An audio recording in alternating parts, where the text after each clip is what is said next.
Halo, Assalamualaikum warahmatullahi wabarakatuh. Perkenalkan, nama saya Rahma Lia Nurhaliza, NIM 193111118 dari Program Studi Pendidikan Agama Islam, Fakultas Ilmu Tarbiyah UIN Raden Masaid Surakarta.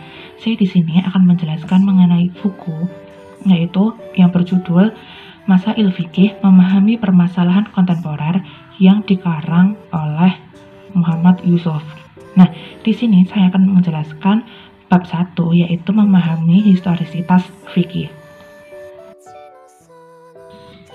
Nah, pada bab yang pertama, yaitu historitas fikih, Al-Quran dan hadis dalam Islam itu menempati posisi sentral dalam kajian yang merupakan sumber peradaban.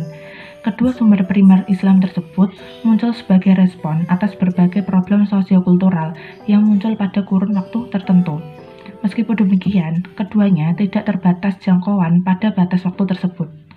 Di Indonesia sendiri, Islam ditampilkan oleh penganutnya dengan beragam corak. Islam masuk ke wilayah Nusantara dibawa oleh para pedagang.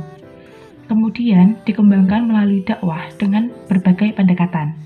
Nah, pendekatan dakwah yang diterapkan oleh para wali songo di Jawa itu berbeda dengan pola pendekatan yang dilakukan oleh para datuk di Sulawesi Selatan. Akibat dan pengaruh pola dakwah yang dilakukan oleh para wali dan datuk telah berimplikasi secara signifikan terhadap kultur keberislaman masyarakat Islam di Jawa dan di Sulawesi Selatan. Demikian pula beberapa daerah lainnya di Nusantara. Di samping itu, Islam dikembangkan oleh para dai dengan berbagai latar belakang pendidikan. Di Indonesia terdapat dua organisasi Islam sebagai representasi organisasi Islam di Indonesia, yaitu Muhammadiyah dan NU. Alirannya yaitu Sunni dan Syiah, serta aliran teologi dan mazhab fikih. Semua meyakini dan mengklaim organisasi, aliran, dan mazhab mereka yang paling baik dan yang paling benar. Nah, pada bab yang kedua, yaitu stagnasi tasyrik Islam. Fikih atau hukum Islam itu tidak dapat dilepaskan keberadaannya dari faktor sosio-historis yang mengitari ulama fikih dalam memproduksi fikih. Kondisi sosio-historis merupakan variabel yang tidak dapat dinafikan dalam melihat fikih. Hal ini sesuai dengan kaidah usul fikih al-hukmu yaduru ma'al illati wujudan wa adaman. Hukum itu berputar, lahir dan berubah bersama dengan ada tidaknya yang ilat. Kaidah ini mengisyaratkan tentang elastisitas dan fleksibilitas fikih. Dapat juga dikatakan, fikih merupakan produk kondisi sosio-historis karena fikih merupakan hasil olah nalar manusia yang relatif dan lahir berdasarkan kondisi sosiokultural. Karena itu, fikih di suatu tempat belum tentu cocok di tempat yang lain walaupun dalam satu waktu yang bersamaan, disebabkan kondisi masyarakat yang berbeda juga. Sebaliknya, bisa jadi fikih ditolak oleh masyarakat yang tinggal di tempat yang sama disebabkan perubahan situasi dan kondisi. Faktor tempat, situasi, kondisi, dan zaman merupakan variabel yang berpengaruh secara signifikan dalam mewarnai kelahiran fikih. Selain itu, faktor ulama fikih menjadi penentu warna rekayasa fikih, termasuk afiliasi mazhab fikih yang dianutnya. Nah, pada bab yang ketiga, yaitu fenomena fikih generasi awal. Sejak meninggalnya Nabi, terputus pula wahyu, sementara masalah terus bermunculan melingkupi kehidupan para sahabat. Meskipun tidak berarti pada masa Nabi hidup tanpa masalah, namun kehadiran Nabi dapat menjadi rujukan yang terpercaya. Pasca wafatnya Rasulullah, tidak jarang sahabat melakukan ijtihad karena tantangan hidup dan kondisi sosio-historis sudah berbeda dengan pada masa Nabi. Terjadilah perbedaan pandangan di kalangan sahabat, khususnya Khulafaur Rasyidin. Padahal jarak antara mereka, baik zaman maupun tempat, masih terbilang sangat dekat dan belum ada generasi yang mengantarainya. Zaman sahabat, zaman segera setelah berakhirnya masa tasyrik, sekaligus merupakan embrio ilmu yang pertama. Bila pada masa tasyrik, orang dapat memverifikasi pemahamannya atau dapat mengakhiri perbedaan dengan merujuk pada Rasulullah. Pada masa sahabat, mereka harus menguasai dan merujuk kepada Al-Quran, hadis, dan ijtihad. Para sahabat merespon situasi yang ada dengan mengembangkan pemahaman fikih mereka, merujuk kepada nas-nas agama atau dengan menggunakan ra'yu melalui prosedur ijtihad mereka. Situasi dan kondisi terus berubah seiring dengan perkembangan zaman. Maka periode selanjutnya juga dibutuhkan solusi yang tepat terhadap permasalahan yang muncul, tepatnya pada masa tabi'in. Masalah terus muncul memasuki era tabi'in yang meminta adanya gerakan ijtihad dinamis. Banyak persoalan masyarakat muncul yang belum pernah muncul pada masa Nabi Muhammad dan sahabat. Meskipun ulama tabi'in berusaha merujuk kepada zaman Rasulullah dan sahabat, namun tuntutan ijtihad pun semakin mendesak. Dalam keadaan begitu, mereka terpaksa mengarahkan segenap potensinya intelektualnya untuk menjawab persoalan berdasarkan otoritas Al-Quran dan Sunnah. Yang keempat, subbab yang keempat adalah fenomena fikih di masa pembentukan mazhab. Sebagian ulama, khususnya para ahli sejarah pembentukan hukum Islam, memandang bahwa mazhab-mazhab yang dibangun oleh para imam mazhab lahir dalam kitaran pengaruh politik penguasa. Kepentingan politik diduga turut berpengaruh dalam memberi corak dan karakter fikih-fikih yang lahir dari mereka. Mereka yang tercatat misalnya Maliki, Hanafi, Syafi'i, Hambali, Ja'fari lahir dalam kitaran kekuasaan politik dinasti Abbasiyah. Fakta sejarah seperti ini penting menjadi variabel pertimbangan dan bahkan berpengaruh dalam melahirkan fikih-fikih yang selanjutnya menjadi mazhab fikih menjadikan umat terkotak-kotak. Selain kontribusi ulama-ulama mazhab lain, ini yang demikian besar, juga sekaligus menjadi salah satu faktor yang secara signifikan mewariskan ikhtilaf atau perbedaan yang berkepanjangan. Imam mazhab yang pertama yaitu Abu Hanifah, nama lengkapnya Nu'man bin Sabit bin Zauti, dilahirkan pada tahun 80 Hijriah. Imam yang kedua yaitu Imam Malik, bernama lengkap Malik bin Anas bin Malik bin Abi Amir. Nasabnya berakhir sampai Zu Asbah dari Yaman. Kakeknya sendiri yang bernama Abu Amir termasuk sahabat Rasulullah. Kakeknya adalah seorang yang datang ke Madinah dan mantap di sana. Ia dilahirkan di Madinah pada tahun 93 Hijriah. Imam yang ketiga yaitu Al-Imam Asy-Syafi'i. Nama lengkapnya adalah Abdullah bin Muhammad bin Idris bin Abbas bin Utsman bin Syafi' al-Syafi'i al-Muttalibi. Ia dilahirkan di Guzah tahun 150 Hijriah. Dan yang keempat adalah Ahmad bin Hambal. Ia adalah Ahmad bin Hambal bin Hilal Az-Zahili al-Syaibani al-Maruzi al-Baghdadi. Dilahirkan pada tahun 164 Hijriah.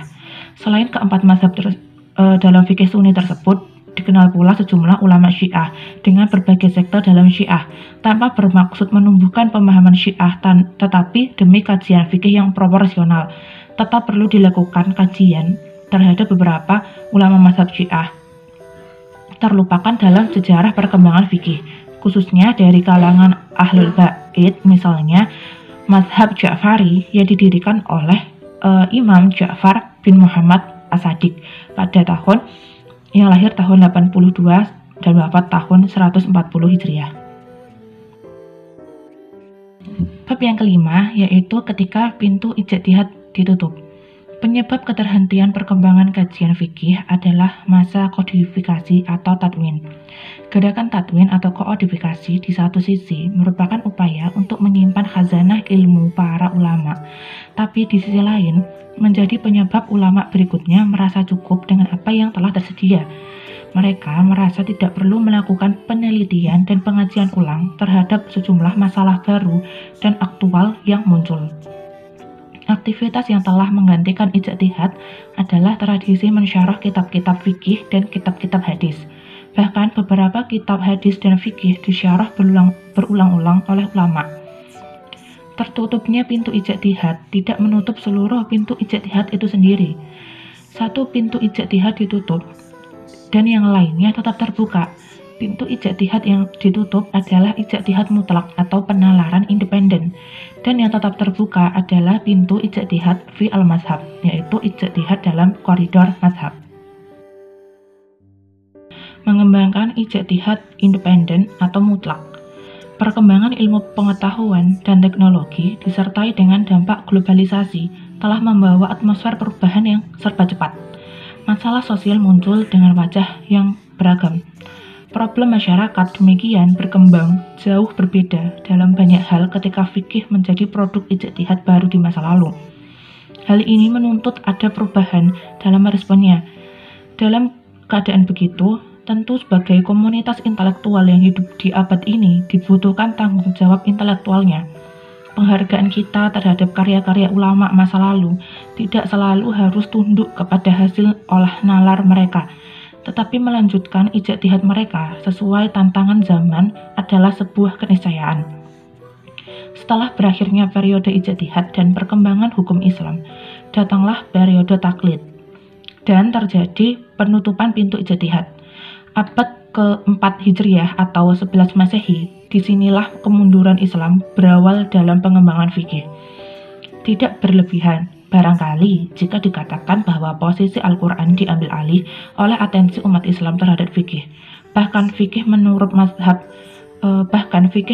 mazhab yang diyakininya saja. Bab selanjutnya, itu yang ketujuh, adalah Islam di Indonesia adalah Islam yang majmuk. Umat Islam Indonesia merupakan umat Islam yang unik dan heterogen dari segi agama, kepercayaan, suku, ras, etnik, adat istiadat, dan budaya, sehingga dibutuhkan penanganan khusus. Keadaan ini sungguh merupakan sebuah fenomena yang unik. Potensi konflik atas nama agama juga merupakan masalah serius yang harus dipertimbangkan dalam pengambilan kebijakan. Bahkan secara internal, umat Islam mempunyai beberapa ormas, mazhab, dan organisasi sehingga dibutuhkan kearifan berkomunikasi dalam mengambil kebijakan. Kegelisahan intelektual tersebut merupakan respon atas perlakuan umat lebih mensakralkan kebenaran fikih menurut mazhab yang dianutnya dibandingkan animo untuk menggali sumber primer yaitu Al-Quran dan Sunnah. Upaya semacam ini akan mendapat respon lebih lanjut dalam perkembangan peradaban manusia, sebab kemajuan peradaban manusia idealnya berbanding lurus dengan kemerdekaan setiap umat untuk mengembangkan dirinya dalam merespon dan melakukan pembaharuan sesuai dengan tantangan zaman dan menerapkan perangkat ilmu yang cukup. Pada subbab yang ke-8 yaitu kearifan menyikapi perbedaan. Pada tataran realitas, keragaman berpeluang memicu tumbuhnya benih konflik di tengah-tengah masyarakat. Sejarah mencatat bahwa munculnya konflik dalam masyarakat pada umumnya dipicu oleh keragaman yang meningkat menjadi perbedaan dan bahkan meningkat hingga menjadi pertentangan terbuka. Hal itu seringkali terjadi dalam kehidupan bermasyarakat karena keberagaman atau perbedaan lalu menimbulkan permusuhan, disintegrasi, hingga pertumpahan darah. Hal yang demikian itu terjadi jika keragaman dipahami dan disikapi secara negatif. Salah satu hadis yang sangat populer terkait dengan perbedaan pendapat adalah al-ikhtilafi ummati rahmah. Perbedaan pendapat dari rahmatku adalah rahmat. Selain perkembangan sosial dengan segala kompleksitas masalahnya, masyarakat Islam Indonesia juga merupakan masyarakat yang multi mazhab, baik secara teologis maupun dalam fikih.